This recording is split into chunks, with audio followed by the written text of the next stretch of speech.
Admiral Zektar stood on the bridge of his flagship, staring at the massive view screen that showed empty space ahead. But it wasn't really empty. His sensors picked up something strange, dozens of metal objects floating in the darkness, each one broadcasting the same message over and over. "Sir, we're receiving transmissions from those beacons," reported Lieutenant Vex, his communication officer. She was a young Altarian with blue skin and silver eyes that reflected the bridge lights. "The message is being sent in 17 different languages." "Put it through the translator," Zektar ordered. He was a tall, imposing figure from the warrior planet Kethra. His people had served the Galactic Empire faithfully for over 1,000 years, and he took pride in expanding Imperial territory. The ship's computer worked quickly, analyzing each transmission. Soon, a clear message appeared on every screen, throughout the bridge. "Forbidden. Terran Quarantine Zone. Entry prohibited by Galactic Treaty 2387X. Violation will result in immediate response." Zektar frowned. In his 40 years of service to the Empire, he had never heard of any Galactic Treaty 2387X. The Empire kept detailed records of every agreement, every conquered world, every species they had encountered. Yet these beacons claimed authority over a vast region of space, nearly 50 star systems by his count. "Computer, search Imperial archives for Galactic Treaty 2387X, he commanded. "Searching. No records found," the computer responded in its mechanical voice. "Search for any reference to Terran Quarantine Zone." "Searching. No records found." This was impossible. The Galactic Empire had ruled most of the galaxy for over 3,000 years. They had conquered hundreds of worlds and absorbed dozens of alien civilizations. How could there be a treaty they knew nothing about? "Dr. Yilan, report to the bridge immediately," Zektar ordered through the ship's communication system. Dr. Yilan was the fleet's chief xenobiologist, an expert in alien languages and cultures. If anyone could make sense of this mystery, it would be her. She arrived within minutes, her tentacles moving nervously as she studied the message on the main screen. "Admiral, this is very strange," she said in her soft, musical voice. Her species, the Zilani, were known throughout the galaxy for their intelligence and analytical minds. The word Terran is not in our standard galactic languages database. "Then what does it mean?" Zektar asked. "I ran it through our archives of dead languages and extinct civilizations," Dr. Yilan explained, her tentacles dancing as she spoke. "Terran appears to be derived from an ancient human word, Terra. It means earth in their primitive language." Zektar's eyes widened. "Humans? But humans went extinct centuries ago." "According to our records, yes," Dr. Yilan confirmed. "They were a small, aggressive species that barely achieved faster than light travel before destroying themselves in a civil war. Their homeworld was obliterated in the conflict. There should be no trace of them left in the galaxy." The Admiral walked closer to the view screen, studying the ancient beacons. They looked old, very old. The metal was covered in strange markings that could have been there for thousands of years. But they were still functional, still broadcasting their warning message. "How old do you estimate these beacons to be?" he asked. Dr. Yilan consulted her scanner. "The metal composition suggests they've been here for at least 2,000 years, possibly longer. But Admiral, that's impossible." "Why?" "Because our records show that humans only achieved spaceflight about 800 years ago. They couldn't have built these beacons before they even left their planet." Zektar felt a chill run down his spine. Something was very wrong here. Either the Imperial records were incomplete or someone had been deliberately hiding information about this region of space. "Lieutenant Vex, send a message to Imperial Command," he ordered. "Tell them we've discovered an unmarked quarantine zone, with no corresponding records in our archives. Request immediate clarification." "Yes, sir," Vex replied, her fingers dancing over her control panel. While they waited for a response, Zektar studied the tactical display. The beacons formed a perfect perimeter around the 50 star systems, creating a barrier that no ship could cross without receiving their warning. Beyond the beacons, his long-range sensors detected something even more puzzling.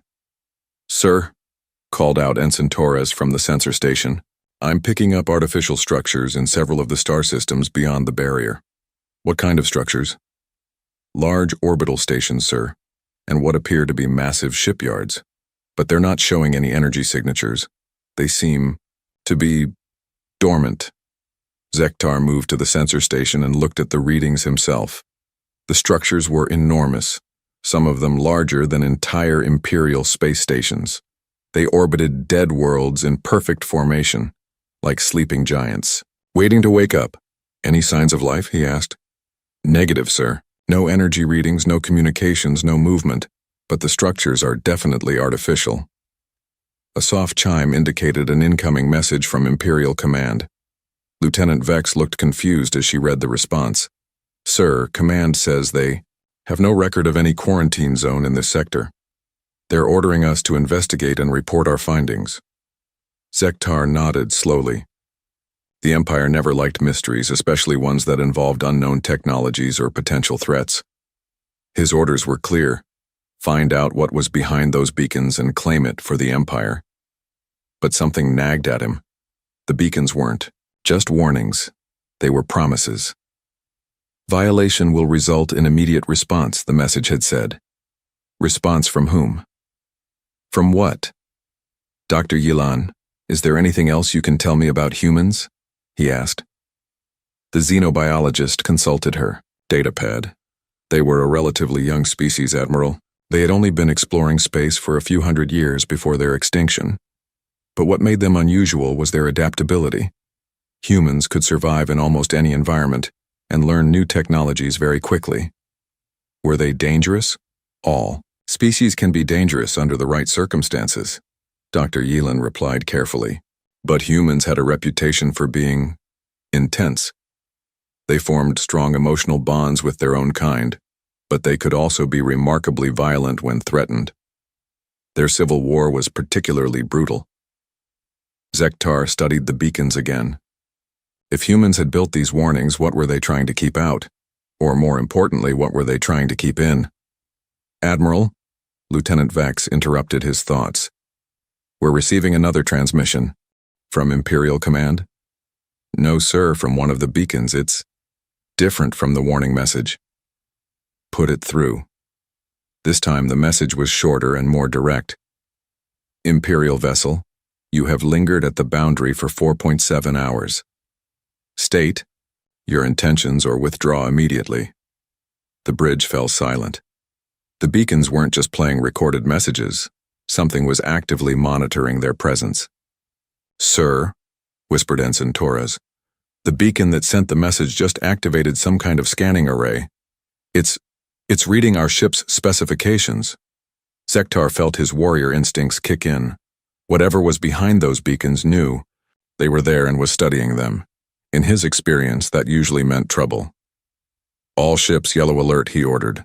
Raise shields and prepare weapons, but do not target the beacons unless I give the order. Around him, the bridge crew snapped into action. Warning lights bathed everything in a soft yellow glow as the fleet prepared for potential conflict. Admiral, Dr. Yilan said quietly, perhaps we should consider withdrawing and reporting to command. If these beacons belong to an unknown civilization, first contact protocols require. The Empire doesn't retreat from unknowns, Doctor, Zektar interrupted. We investigate them. But even as he spoke, doubt crept into his mind. The beacons were clearly ancient, yet they possessed technology advanced enough to scan Imperial ships from a considerable distance. The structures beyond the barrier suggested a civilization with massive industrial capabilities. And the complete absence of these humans from Imperial records meant either they had hidden themselves very well, or someone had gone to great lengths to erase them from galactic history. Sir, Torres called out urgently, I'm detecting movement in the star systems beyond the barrier. Several of those dormant structures just activated. On screen. The view screen shifted to show long-range sensor data. In 3 different star systems, massive orbital platforms were coming online. Lights flickered to life along their surfaces and energy readings began to climb. They know we're here, Zektar said grimly. Admiral, Vex reported. Imperial Command is ordering us to proceed with the investigation. They want a full report on any technology we discover. Zektar looked at his crew. They were good officers, loyal to the Empire and confident in their abilities. His fleet consisted of 12 heavy cruisers and 40 smaller vessels, more than enough firepower to handle most threats. But the warning beacons and the awakening structures suggested they were dealing with something beyond their experience. "Sir," Dr. Yilan said hesitantly, "the beacons mentioned a treaty. Perhaps whoever built them believed they had an agreement with the Empire. If we violate that agreement, then we deal with the consequences," Zektar replied firmly. "The Empire bows to no unknown treaty." He turned to his navigation officer. "Plot a course through the beacon perimeter. We're going in." "Yes, sir." As the Imperial fleet moved toward the barrier, the warning messages from the beacons grew more frequent and more urgent. The computer translated dozens of different alien languages, all saying the same thing. Turn back, do not enter, violation forbidden. But Admiral Zektar had his orders, and more importantly, he had his pride.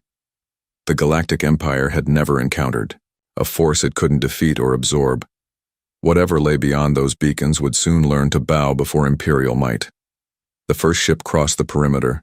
The beacons went silent. In the distance, more structures began to wake up. The silence was the first thing Admiral Zektar noticed. As his fleet crossed into the forbidden zone, all the warning signals stopped. The beacons went dark, their ancient voices finally quiet after broadcasting their message for who knows how long, but the silence felt wrong, like the moment before a storm breaks. "Status report," Zektar ordered, trying to shake off his unease. "All ships have crossed the perimeter successfully, sir," reported Lieutenant Vex. "No hostile action detected. The beacons appear to have shut down." "Sir," called Ensign Torres from his sensor station, "I'm reading something strange. The space around us is different." "Explain." Torres frowned at his instruments. "The electromagnetic readings are off. It's like the entire region is being monitored by some kind of passive scanning network. I can't locate the source, but something is definitely watching us." Dr. Yilan moved to her own scanner and confirmed the readings. "Admiral, I'm detecting trace energy signatures throughout this region. Very faint, but they're everywhere. It's as if the space itself has been modified somehow." Zektar studied the main view screen. Ahead of them lay the first star system within the quarantine zone. It contained 7 planets, 3 of which showed signs of having once supported life. Now they appeared dead, their surfaces cold and dark, but orbiting each planet were the massive structures his sensors had detected earlier. "Take us to the nearest structure," he ordered. "Full sensor sweep. I want to know what we're dealing with." As the fleet approached, the true scale of the construction became clear.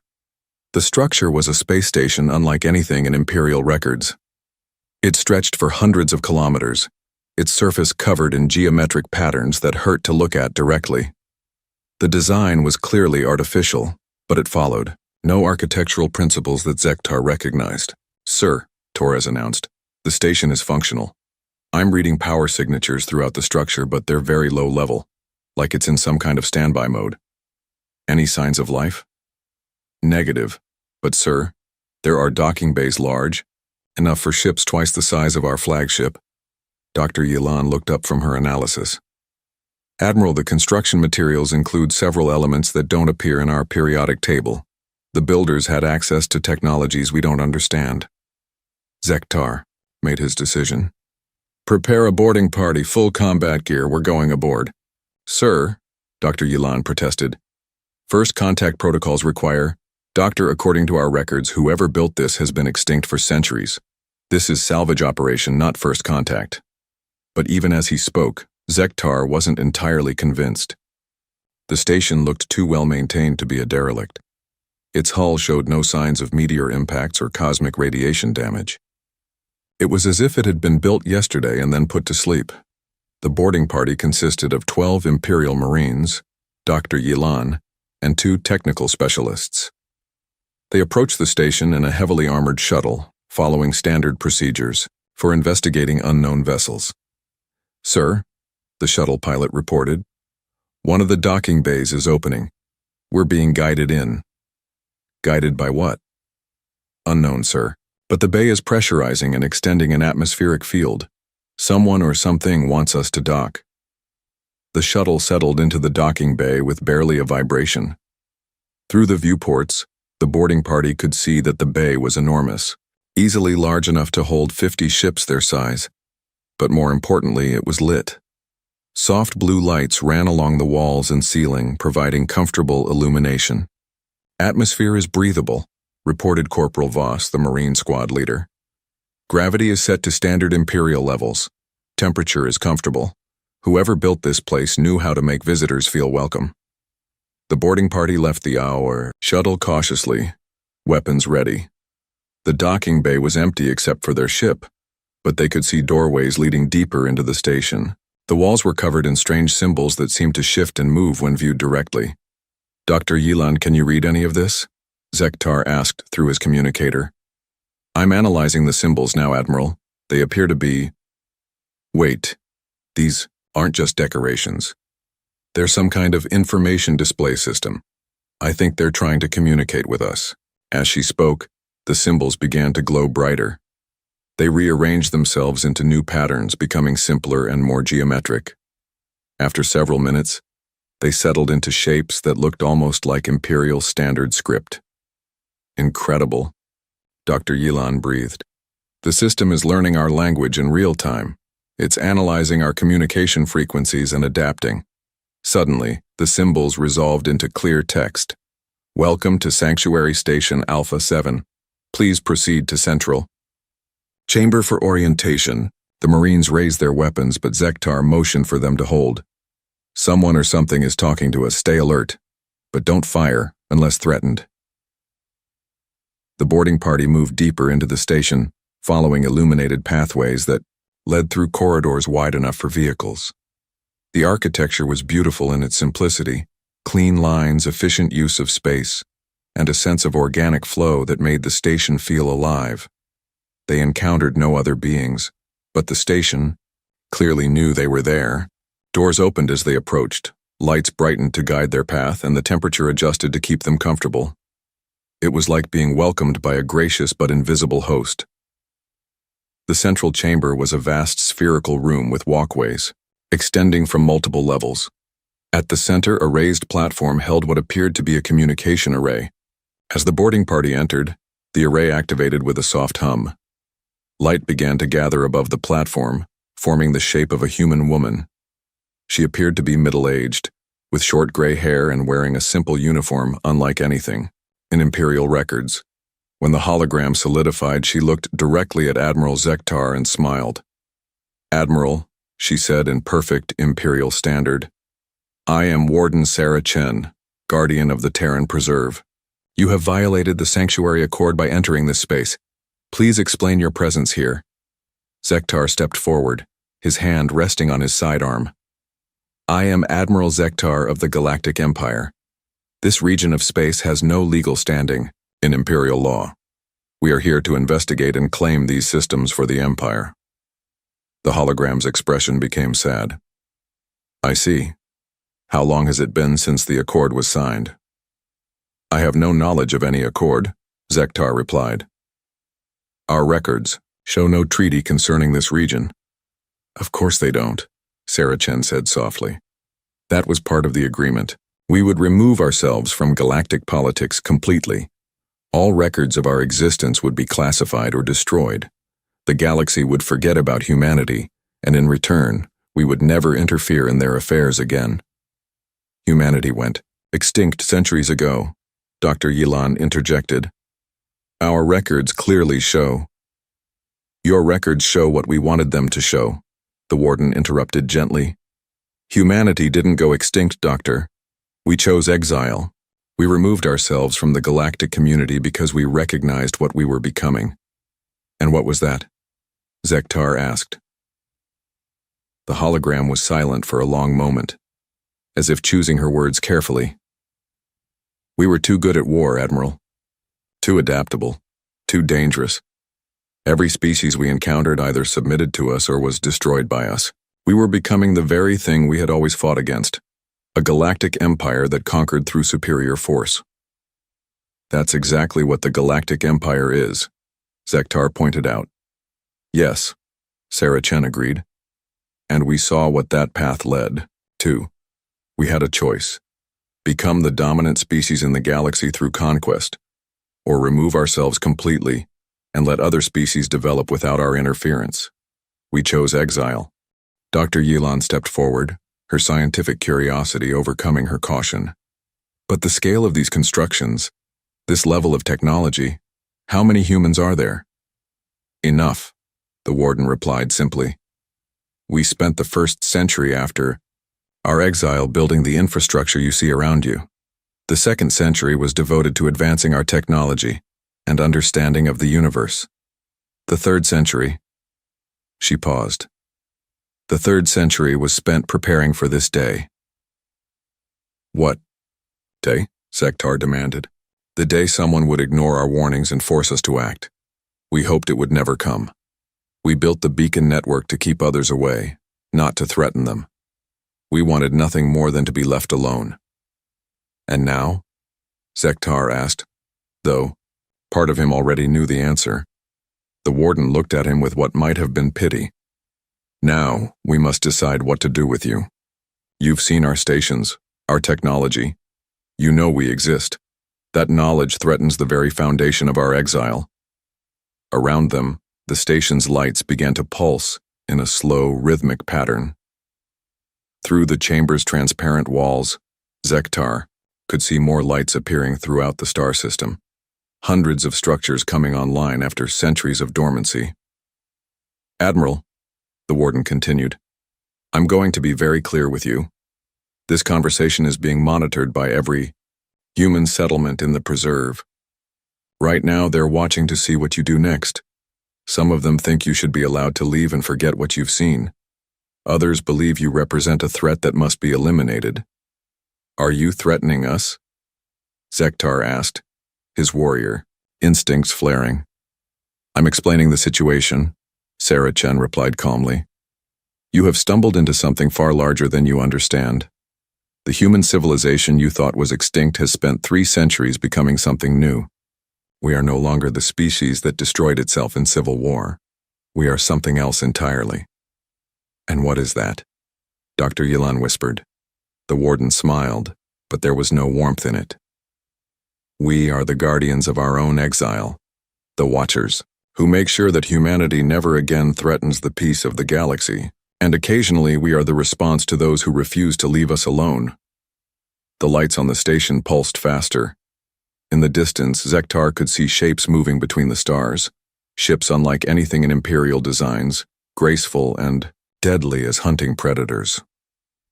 You have a choice, Admiral, the warden said. You can take your fleet and leave this space. Return to your empire and tell them that the quarantine zone is protected by automated defenses too dangerous to challenge.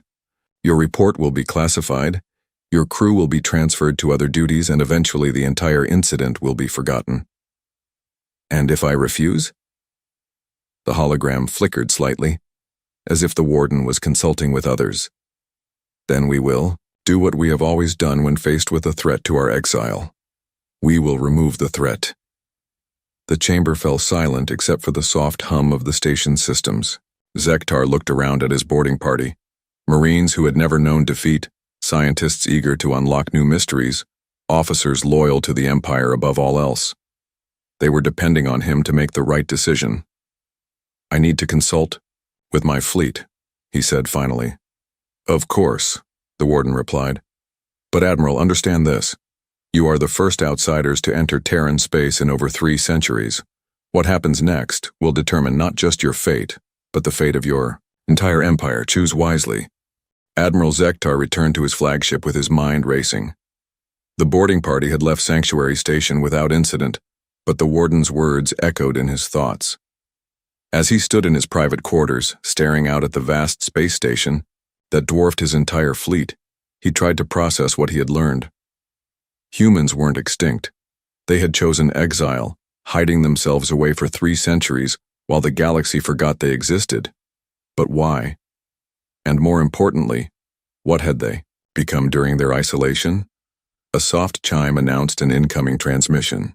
Lieutenant Vex's voice came through the comm system. Admiral, priority message from Imperial Command. Zektar straightened his uniform and walked to the bridge. The view screen showed the stern face of Grand Admiral Thexera, one of the Emperor's most trusted military leaders. Her species, the Vorthon, were known for their tactical brilliance and absolute loyalty to the Empire. Admiral Zektar, she began without preamble, your initial report has caused quite a stir at command. Unknown alien technology, hidden civilizations, and treaty violations. The Emperor is most interested in your findings. Yes, ma'am, Zektar replied carefully. You are ordered to continue your investigation and secure any advanced technology. For the Empire, a full battle fleet is being dispatched to your location. 10,000 ships under the personal command of Emperor Thaxion himself. Zektar felt his blood run cold. 10,000 ships meant the Empire was taking this threat seriously. It also meant that peaceful withdrawal was no longer an option. Ma'am, I should mention that the inhabitants of this region have expressed a desire for peaceful relations. They claim to have some kind of historical agreement. Admiral, Grand Admiral Thexera interrupted. The Empire recognizes no agreements made without Imperial approval. You will hold your position and wait for reinforcements. That is a direct order from the Emperor. The transmission ended, leaving Zektar alone with his doubts. He looked around the bridge at his crew, all of them eager to serve the Empire and expand its boundaries. They trusted him to lead them to victory, just as he had done in dozens of previous campaigns. But something felt different about this situation. The humans hadn't attacked when they had the chance. Instead, they had tried to negotiate to find a peaceful solution. That wasn't the behavior of a typical enemy. Sir, Torres called out from his sensor station. I'm detecting movement throughout the star system. Multiple large objects are changing position. On screen, the view screen showed a tactical display of the entire system. Dozens of structures that had appeared dormant were now moving, repositioning themselves into what looked like defensive formations. The graceful space stations were being joined by massive industrial platforms and what could only be warships. Dr. Hylan, Zektar called. Analysis. The xenobiologist studied the display with obvious fascination. Admiral, this is remarkable. They're not just moving randomly. They're forming a complex three-dimensional defensive grid. Each structure is positioned to provide overlapping fields of fire while maintaining optimal sensor coverage. How long would it take to build formations like that? Zektar asked. With Imperial technology? Months, maybe years. But they're doing it in hours. Their coordination is perfect, like they're all controlled by a single mind. Lieutenant Vex looked up from her communication station. Sir, we're receiving a transmission from the station we just visited. Put it through. The warden appeared on the main screen again, her expression more serious than before. Admiral, our sensors have detected a large military buildup in your home territory. It appears your empire is preparing for war. The Empire doesn't make war on those who respect its authority, Zektar replied, though his words sounded hollow even to himself. I see. The warden paused as if consulting with others. Admiral, I want you to understand something. Humanity spent 3 centuries in exile, not just hiding from the galaxy, but preparing for the day when our isolation might be threatened. We hoped that day would never come. What do you mean preparing? Instead of answering directly, the warden gestured, and the view screen split to show multiple images. Zektar saw vast shipyards hidden inside asteroids, manufacturing facilities built into the cores of dead planets, and weapon platforms disguised as space debris. We didn't waste our exile, Admiral. Every year brought new advances in technology, new innovations in warfare, new ways to defend ourselves. We became very, very good at surviving. Dr. Yalan gasped as she analyzed the images. Admiral, some of those structures are enormous. That shipyard could build vessels larger than anything in the Imperial fleet. But we built more than ships, the warden continued. We built a new kind of human civilization, one dedicated to a single purpose, ensuring that humanity never again becomes a threat to galactic peace. By hiding away like cowards? Zektar challenged. The warden's expression, hardened, by becoming something the galaxy has never seen before, a species that chose to limit its own power rather than abuse it. But make no mistake, Admiral, our restraint should not be confused with weakness. The view screen changed to show the edge of the Terran system. A small craft appeared from nowhere, moving at impossible speeds. It was sleek and graceful, unlike the bulky warships of the Imperial fleet. As they watched, it approached one of Zektar's outer patrol ships. "Attention, Imperial vessel," came a calm voice over the communication channel. "This is Captain Elena Vasquez of the Terran Defense Corps. You are ordered to withdraw from this system immediately. This is your final warning." The Imperial patrol ship, a heavily armed cruiser, responded by targeting the small human craft with its weapons. "Unknown vessel, you are vastly outnumbered. Surrender now or be destroyed." What happened next shocked everyone on Zektar's bridge. The human ship didn't dodge or flee. Instead, it seemed to absorb the Imperial cruiser's energy weapons fire, its hull glowing briefly before reflecting the energy back in a focused beam. The Imperial ship's shields failed instantly, and its weapon systems went offline.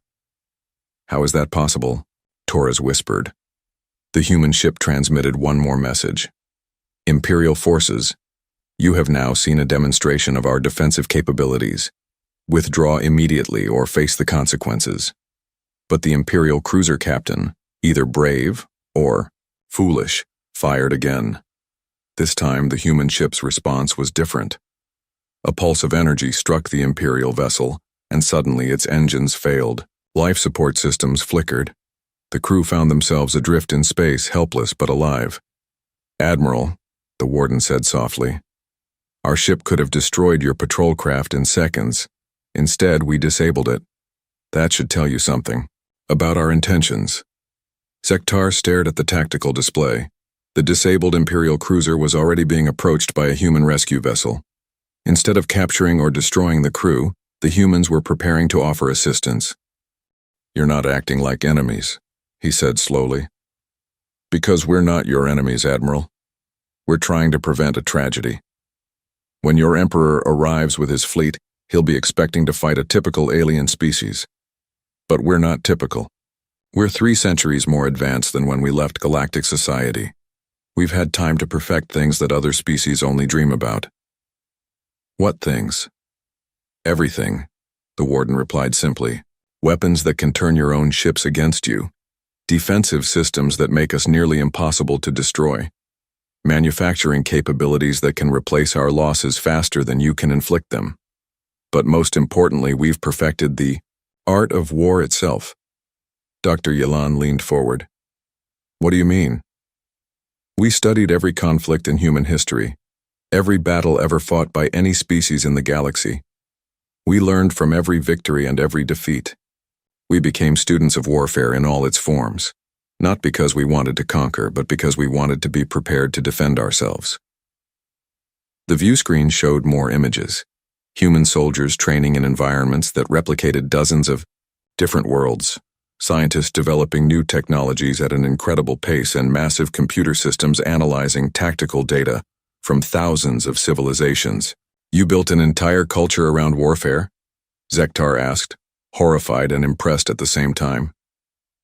"We built an entire culture around survival," the warden corrected. "The difference is important. We don't want to conquer anyone. We don't want to rule anyone. We just want to be left alone. But if forced to fight, we will be very good at it." Around them, more human ships were appearing throughout the system. Not dozens or hundreds, but thousands. They materialized from hiding places in asteroid fields, emerged from camouflaged stations, and seemed to phase into existence from empty space itself. "Where did they all come from?" Torres asked in amazement. "They were always there," the warden explained. "Cloaked, hidden, waiting. We've had 3 centuries to perfect stealth technology. Most of our fleet has been watching your movements since you crossed our border." Zektar realized the true scope of what they were facing. This wasn't just a hidden colony or a forgotten outpost. This was an entire civilization that had spent 300 years preparing for exactly this moment. "Admiral," Lieutenant Vex reported urgently, "long-range sensors are detecting the Imperial reinforcement fleet.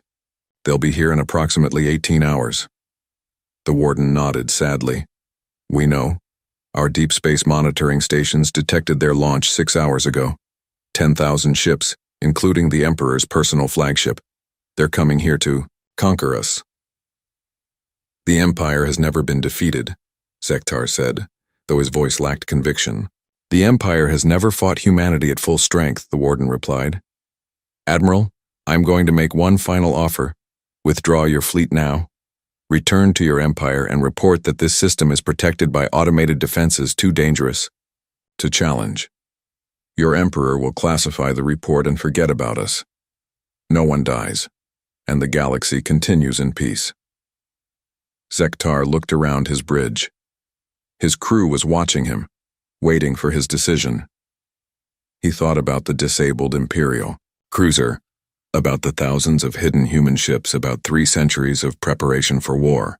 But he also thought about his oath to the Empire, his duty to his crew, and his orders from the Emperor himself. I can't, he said finally. My orders are to hold position and wait for reinforcements. The warden looked at him with something that might have been pity. Then I'm sorry, Admiral. You've seen what we can do to a single ship. When your Emperor arrives, he'll see what we can do to a fleet. The transmission ended, leaving Zektar alone with his choices. Around him, the bridge crew worked quietly, preparing for the battle they all knew was coming. But in the back of his mind, a small voice whispered that they might be preparing for something much worse than a battle. They might be preparing for a massacre. The Imperial reinforcement fleet arrived like a storm of metal and fire. 10,000 warships dropped out of hyperspace at the edge of the Terran system, their hulls gleaming in the light of the distant star. At their head was the Emperor's flagship, the Eternal Dominion, a massive dreadnought that could destroy entire worlds. Admiral Zektar watched the arrival from his bridge, feeling both relief and dread. Relief because he was no longer alone in facing the mysterious humans. Dread because he suspected that even this massive force might not be enough. Sir, Lieutenant Vex reported, we're receiving a transmission from the Emperor's ship. Put it through. The view screen filled with the imposing figure of Emperor Thaxion himself. He was a member of the Draconian species, tall and powerful, with scales that shimmered like dark metal. His yellow eyes burned with the confidence of someone who had never known defeat. Admiral Zektar, the Emperor's voice rumbled across the bridge. Report. Your Majesty, we have encountered a previously unknown human civilization in this system. They claim this region as their territory under some kind of ancient treaty, but they have shown advanced technology beyond our current understanding. Humans? The Emperor's expression showed surprise. Our records indicate that species went extinct centuries ago. That appears to be incorrect, Your Majesty. They claim to have chosen exile rather than extinction. They've spent the last 3 centuries developing their technology and building defensive systems. Emperor Thaxion studied the tactical displays showing the human formations. How many ships are we facing? Unknown, sir. Their stealth capabilities are extremely advanced. We estimate several thousand vessels, but there could be more. Several thousand against 10,000 Imperial ships? The Emperor laughed, a sound like grinding stone. Admiral, you've been frightened by shadows. We'll sweep these humans aside like dust. But even as the Emperor spoke, his tactical officers were analyzing the sensor data. What they saw made them uneasy. The human ships moved with perfect coordination, their formations shifting like living things. More importantly, their technology readings were completely alien. Your Majesty, one of the tactical officers reported hesitantly, the enemy vessels are showing energy signatures we don't recognize. Their defensive systems appear to be unusual. Unusual how? They seem to be able to absorb and redirect energy, sir. When Admiral Zektar's patrol ship fired on one of their vessels, the energy was reflected back with increased intensity. The Emperor's confidence wavered slightly, but his pride remained intact. New technology can be overcome with superior numbers. Prepare the fleet for attack. But before he could give the order, a new contact appeared on their sensors. A single, small ship was approaching the Imperial fleet, broadcasting a request for parley. Your Majesty, the communication officer reported, the incoming vessel is requesting permission to come aboard. They say they have a representative who wishes to speak with you directly. Emperor Thaxion considered this. In his long reign, many enemies had tried to negotiate when faced with the full might of the Imperial fleet. Usually, it was because they knew they couldn't win. Permission granted, but maintain full alert status. The human shuttle was unlike anything in Imperial designs. It moved with fluid grace, as if the laws of physics were merely suggestions. It docked with the Eternal Dominion without any difficulty, despite using technology completely different from Imperial systems. The representative who emerged from the shuttle was an elderly human male with gray hair and calm eyes. He wore simple clothing, not the elaborate uniforms favored by most galactic diplomats. 2 Imperial guards escorted him to the Emperor's throne room, where Thaxion waited surrounded by his most trusted advisors.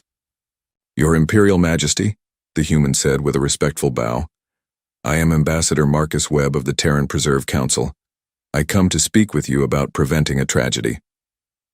The only tragedy here, the Emperor replied, will be what happens to your people when they refuse to submit to Imperial authority.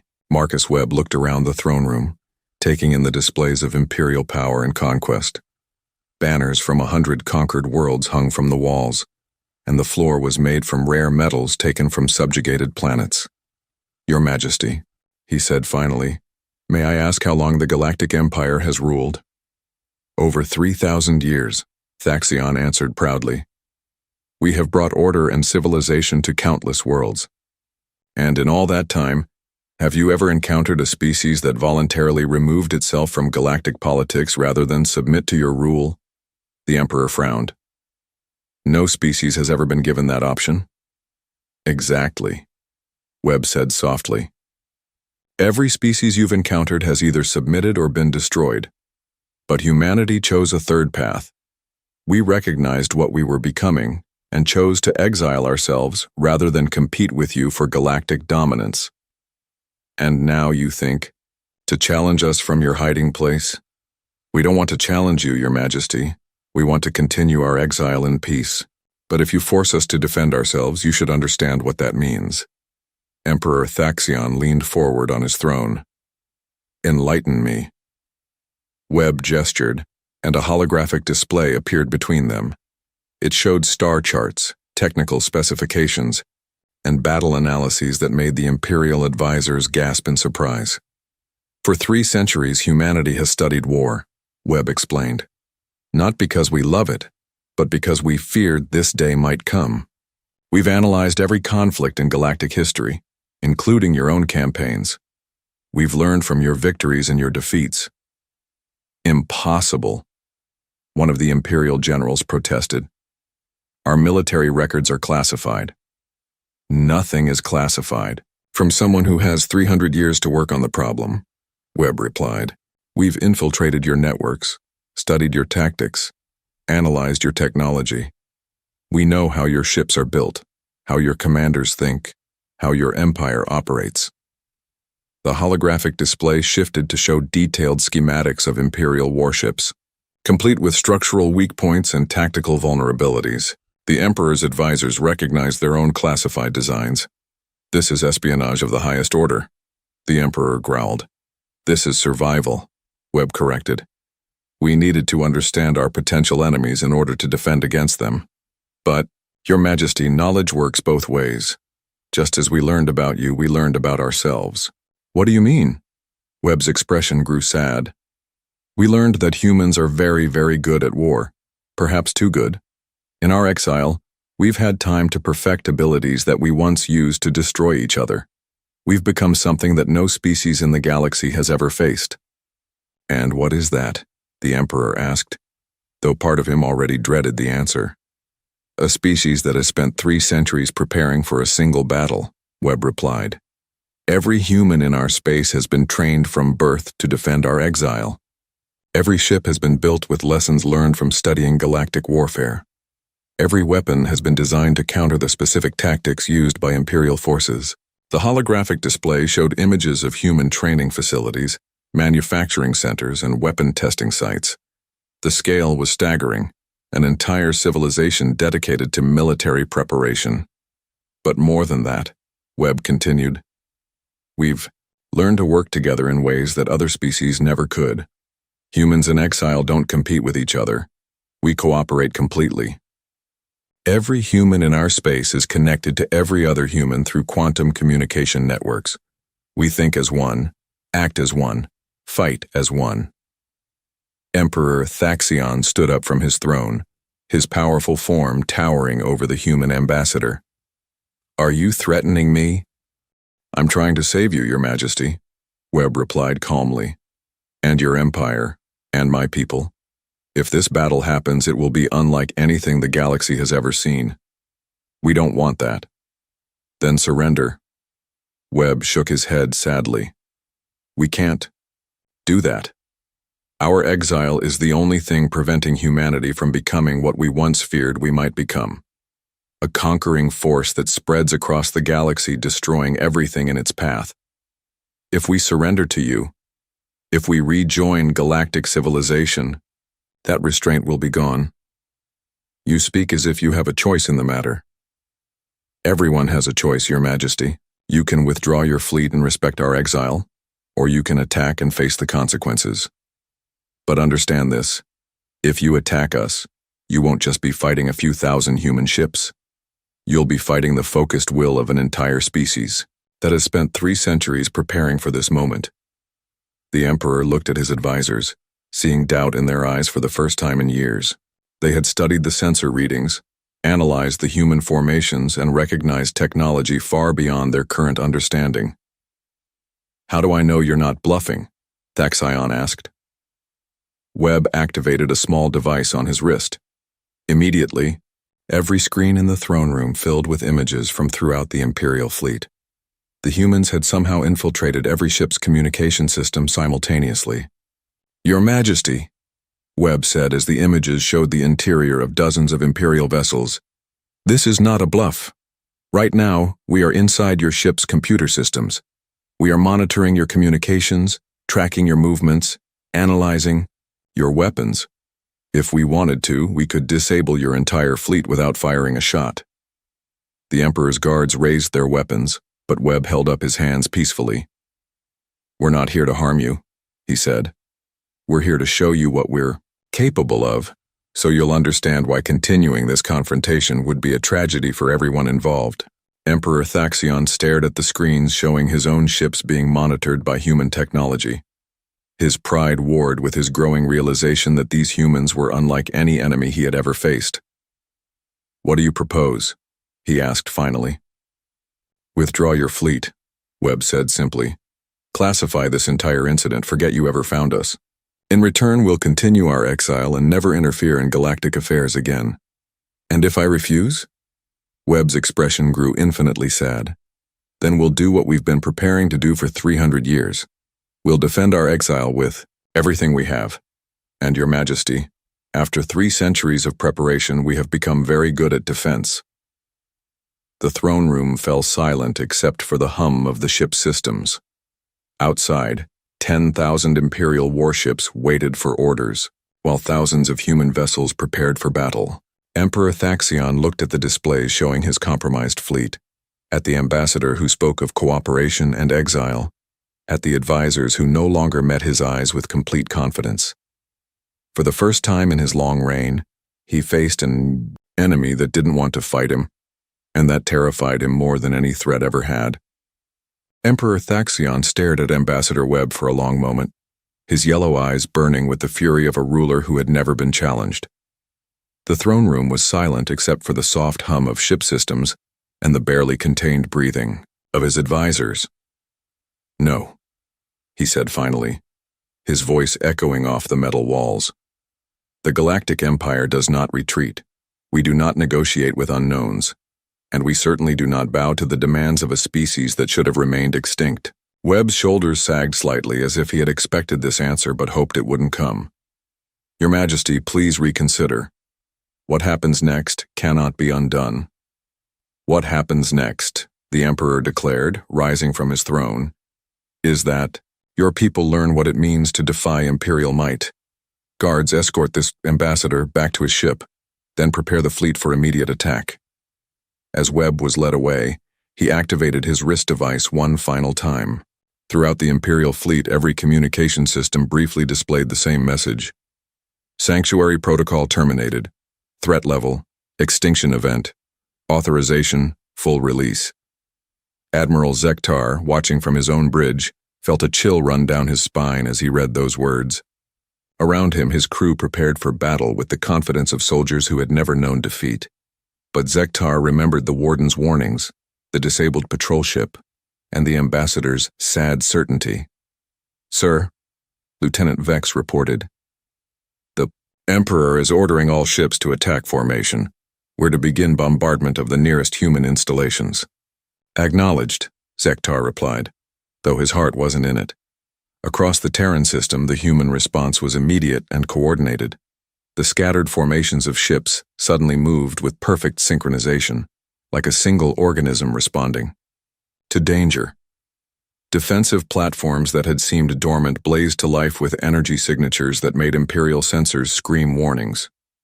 "All ships," came the Emperor's voice across the fleet communication system. "Attack at will. Show these humans the price of defying the Empire." The first wave of Imperial ships, over 1,000 heavy cruisers, launched their attack. Energy beams and missile barrages filled the space between the two fleets with deadly light.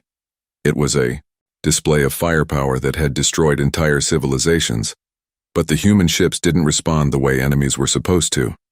They didn't scatter or try to dodge. Instead, they seemed to absorb the incoming fire, their hulls glowing briefly before redirecting the energy back at the Imperial fleet, with devastating accuracy. "What the hell?" Torres gasped from his sensor station as he watched Imperial ships being struck by their own weapons fire. The reflected attacks were surgical in their precision. Instead of destroying the Imperial vessels, they targeted specific systems, weapons, engines, life support. Within minutes, hundreds of Imperial ships found themselves drifting helplessly in space, their crews alive, but their ships disabled. "Con. Wave advance," the Emperor ordered, refusing to believe what his sensors were telling him. But the second wave fared no better. The human ships moved with impossible grace, seeming to phase in and out of normal space. They appeared behind Imperial formations, struck with weapons that bypassed shields entirely, then vanished before return fire could reach them. And then the truly horrifying part began. Some of the disabled Imperial ships suddenly came back online, but they weren't under Imperial control anymore. "Sir," Torres called out in panic, "the disabled ships are targeting us. Their systems have been compromised." Admiral Zektar watched in horror as Imperial vessels turned their weapons on their own fleetmates. But even worse, he could hear the communications between the compromised ships. The crews weren't being harmed. They were being forced to watch as their own ships fired on their allies. "This is impossible," one of his tactical officers whispered. "How are they controlling our ships?" The answer came in the form of a fleet-wide broadcast from the human forces. Ambassador Webb's face appeared on every screen in the Imperial fleet, but his expression was no longer sad. It was determined. "Imperial forces," he announced. "You are witnessing a demonstration of what humanity became during our exile. We didn't just develop better weapons or stronger ships. We learned to turn your own technology against you." As he spoke, more Imperial vessels found their systems compromised. But the human takeovers were selective. They disabled weapons targeting human ships while leaving life support and communications intact. "Every ship in your fleet contains technology developed from principles we abandoned centuries ago," Webb continued. "Your computers use logic systems we invented. Your weapons are based on physics we explored. Your communications networks follow protocols we established. We didn't just learn about your technology, we built the foundations it rests on." Emperor Thaxion's voice crackled across the fleet channels. "All ships fall back to Formation 7. Prepare for coordinated assault." But as the Imperial ships tried to regroup, they discovered that their coordination was being disrupted. Orders were being intercepted and modified. Navigation systems were providing false readings. Ships that tried to target human vessels found their weapon systems mysteriously malfunctioning. This is cybernetic warfare on a scale never seen before, Dr. Yelan observed from her station. They're not just jamming our systems, they're rewriting them in real time. The human fleet, meanwhile, moved with perfect coordination. Every ship seemed to know exactly where every other ship would be at any given moment. Their attacks were precisely calculated to disable rather than destroy, showing a level of tactical sophistication that the Empire had never encountered. But the most terrifying aspect wasn't their technology. It was their restraint. With every passing minute, it became clear that the humans could have destroyed the entire Imperial fleet within the first few minutes of battle. Instead, they were choosing to disable ships, capture rather than kill, demonstrate rather than annihilate. "Sir," Lieutenant Vex reported with barely contained panic, "we're receiving casualty reports from across the fleet. But sir, there are no casualties. The humans aren't killing anyone." Admiral Zektar stared at the tactical display. Over half the Imperial fleet was now disabled or under human control, but every single crew member was alive. The humans were fighting a war with the goal of winning without deaths. What kind of enemy fights like this? He wondered aloud. The answer came from an unexpected source. The warden appeared on his personal communication screen, her expression grave but not hostile. "The kind of enemy that doesn't want to be your enemy," she said simply. "Admiral, your Emperor refused our final offer of peace. Now we must show him why that was a mistake. But we will not become murderers to prove our point." Around them, the battle continued, if it could even be called a battle. The Imperial fleet was being systematically dismantled by an enemy that seemed to know their every move before they made it. Ships found themselves trapped in tractor beams they couldn't see, struck by weapons they couldn't track, controlled by systems they couldn't understand. "How?" Zektar asked. "How are you doing?" "This? 300 years of preparation," the warden replied. 300 years of every human mind focused on a single goal, defending our exile. We studied every aspect of warfare, every possible scenario, every conceivable enemy. We became something the galaxy has never seen, a species that treats war as a science to be perfected. On the main tactical display, Emperor Thaxion's flagship found itself surrounded by human vessels. But instead of attacking, they simply waited. The message was clear. The Emperor's life was in their hands, and they were choosing to spare it. "Your Emperor has a choice," the warden continued. "He can continue this hopeless battle and watch his entire fleet be captured without firing an effective shot. Or he can accept that some things are more powerful than imperial pride."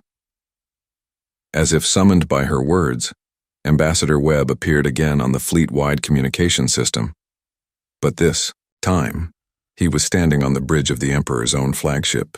"Your Majesty," Webb said, speaking directly to Thaxion, "your ship's defenses have been bypassed, your crew is unharmed, and your personal guards are wondering why their weapons won't function. I'm standing on your bridge to demonstrate that. We could have killed you at any point during this engagement. We chose not to." The Emperor, surrounded by human soldiers who had somehow materialized on his most secure ship, looked older than his years. "What do you want?" "The same thing we've always wanted," Webb replied. "To be left alone. Your Majesty, in the past hour, you've seen what 3 centuries of human development can accomplish. But this was just a demonstration. We held back because we don't want to hurt anyone. You've humiliated the greatest fleet in galactic history," Thaxion said bitterly. "We've shown you why our exile was necessary," Webb corrected. "Humanity didn't go into hiding because we were weak. We went into hiding because we were too strong. What you've seen today is what we become when forced to defend ourselves. Imagine what we might become if we decided to expand into the galaxy again." The Emperor looked around his bridge at the human soldiers who had appeared like ghosts. They carried weapons he didn't recognize, wore armor that seemed to bend light around it, and moved with the precision of a perfectly coordinated military unit. "You're not like other species," he said slowly. "No, Your Majesty, we're not. We're the species that chose to limit our own power rather than abuse it. But that choice only works if others respect our exile. Throughout the Imperial fleet, disabled, ships were being returned to Imperial control, their systems restored but their weapons permanently disabled. Human medical ships were already moving among the damaged vessels, offering aid to injured Imperial crews. "What happens now?" Emperor Thaxion asked. Webb smiled sadly. "Now you go home. You classify this entire incident. You add your own warnings to our beacon network. You tell the galaxy that this region of space is protected by automated defenses too dangerous to challenge. And you forget you ever met us. And if I refuse? Then we'll have to find a more permanent solution to the problem of Imperial expansion," Webb said simply. "Your Majesty, you've seen what we can do when we hold back. Don't force us to show you what we can do when we don't." The Emperor was quiet for a long moment, surrounded by enemies who had defeated his fleet without killing a single crew member. Finally, he nodded slowly. "Very well. But this isn't over." "Yes, Your Majesty," Webb said gently. "It is. Because now you understand what we really are. And you understand why the galaxy is safer with us in exile." Hours later, the Imperial fleet limped away from Terran space, their pride shattered but their lives intact. Behind them, the human ships faded back into the darkness, becoming invisible once again. Admiral Zektar, standing on his bridge and watching the ancient warning beacons reactivate, finally understood their message. They weren't threats, they were protection. Protection for the galaxy from a species that had become too dangerous to be free. The warning beacons resumed their eternal broadcast, but now they were joined by new signals from Imperial frequencies. "Forbidden, Terran quarantine zone. Enter at your own peril. Some doors should never be opened." In the years that followed, the galaxy changed.